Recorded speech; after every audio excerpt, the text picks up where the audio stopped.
Hi, hello, welcome back to Raghavendra Knowledge School. So hope you all are doing very good. ಎಲ್ರೂ ಚೆನ್ನಾಗಿದ್ದೀರಾ ಅಂತ ಅನ್ಕೊಳ್ತಾ ಇದ್ದೀನಿ. So welcome back for excellent Excel learning trick. So ಇವತ್ತು what we'll be doing is ನಿಮಗೆ ಇಲ್ಲೊಂದು database ಕಾಣಿಸ್ತಾ ಇದೆ. Very simple student database. A database of 10 students with their names, with their marks scored, and what is the total marks in the examination. For 600, how much marks that they have scored. This looks like very simple database, but still, the common layman cannot understand it properly. Andre, your database is looking very plain. It's not that attractive. So today I'll be teaching you how to make this database look very attractive, especially with the insertion of border. So that is our main concept for today. How to insert a border. Because when you walk into the corporates, when you step into the big lad and big companies, what happens when you are given with a large database, that database should look so attractive with the insertion of the borders, with rows, columns, highlighting your headings, and so on. So, Ivattu will be learning two major important concepts, and that is the major objective behind all these things.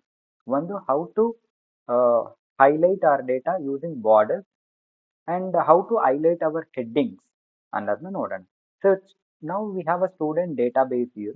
So student database ಬಂದು ನಮಗೆ font style ಬಂದು 11 ಇದೆ, times new Roman ಇದೆ. So ನಾನೇನ್ ಮಾಡ್ತೀನಿ, ಈ 11 ಇರೋದನ್ನ 16ಗೆ increase ಮಾಡ್ತೀನಿ. ನೋಡಿ, ನಮ್ಮ ಡೇಟಾಬೇಸ್ ಇವಾಗ ಫಾಂಟ್ ಸ್ಟೈಲ್ ಇನ್ಕ್ರೀಸ್ ಆಯಿತು.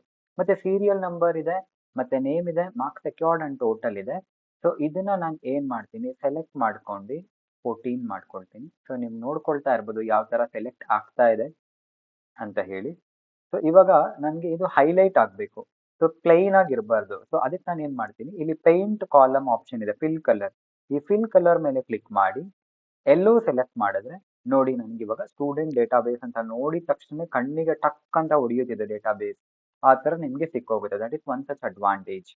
ಮತ್ತೆ ಇವಾಗ ನನಗೆ ಇದಕ್ಕೆ ನೀಟಾಗಿ ಬಾರ್ಡರ್ಸ್ ಬೇಕು. ಇದು ಪ್ಲೈನ್ ಎಕ್ಸೆಲ್ ಶೀಟ್ ಅಲ್ಲಿ ಇದೆ. ಈ ಬಾರ್ಡರ್ಸ್ ನ ಇನ್ಸರ್ಟ್ ಮಾಡೋದಕ್ಕೆ ನಾನು ಏನ್ ಮಾಡ್ತೀನಿ, ಎ ಸೆಲ್ ಮೇಲೆ ಕ್ಲಿಕ್ ಮಾಡಿ ಶಿಫ್ಟ್ ನ ಇಟ್ಕೊಂಡು ಡೌನ್ ಆರೋ ಕೀನ ಪ್ರೆಸ್ ಮಾಡ್ಕೊಂಡು ಈ ತರ ಡೇಟಾನ ಸೆಲೆಕ್ಟ್ ಮಾಡ್ತೀನಿ. ಸೆಲೆಕ್ಟ್ ಮಾಡ್ಕೊಂಡಾದ್ಮೇಲಿಂದ ಇಲ್ಲಿ ನೋಡಿ ಬಾರ್ಡರ್ ಆಪ್ಷನ್ಸ್ ಕಾಣ್ತಾ ಇದೆ ಅಲ್ವಾ, ಇದ್ರ ಮೇಲೆ ಕ್ಲಿಕ್ ಮಾಡಿ ಆಲ್ ಬಾರ್ಡರ್ ಅನ್ನೋ ಆಪ್ಷನ್ ಕೊಟ್ರೆ ನಿಮಗೆ ನೋಡಿ ಏನಾಯ್ತು, ಎಲ್ಲಾ ಕಡೆ ಬಾರ್ಡರ್ಸ್ ಬಂದಿದೆ ಇವಾಗ. ಸೊ ಇವಾಗ ನಿಮ್ಮ ಡೇಟಾ ಏನಾಗಿದೆ, ಇನ್ನ ಕ್ಲಾರಿಟಿ ಆಗಿ ನಿಮಗೆ ಕಾಣಿಸ್ತಾ ಇದೆ with all the insertion of border. So ಇದು one of the effective way, ಒಂದು ಸಿಂಪಲ್ ನಾರ್ಮಲ್ ಪ್ಲೈನ್ ಡೇಟಾಬೇಸ್ ನ ಹೇಗೆ ನೀವು ಅಟ್ರಾಕ್ಟಿವ್ ಆಗಿ ಮಾಡ್ಬೋದು ಅಂತ ಹೇಳಿ. ಮತ್ ನಾನು ಇನ್ನೊಂದು, ಈ ಹೆಡ್ಡಿಂಗ್ಸ್ ನ ಕೂಡ ನೀವೇನ್ ಮಾಡ್ಬೋದು, ಹಿಂಗೆ ಸೆಲೆಕ್ಟ್ ಮಾಡ್ಕೊಂಡು ಇಲ್ಲಿ ಬೋಲ್ಡ್ ಆಪ್ಷನ್ ಇದೆ ನೋಡಿ, ಬೋಲ್ಡ್ ಆಪ್ಷನ್ ಕೊಟ್ರೆ ನಿಮಗೆ ಹೆಡ್ಡಿಂಗ್ಸ್ ಕೂಡ ನೀಟಾಗಿ ಆಗತ್ತೆ.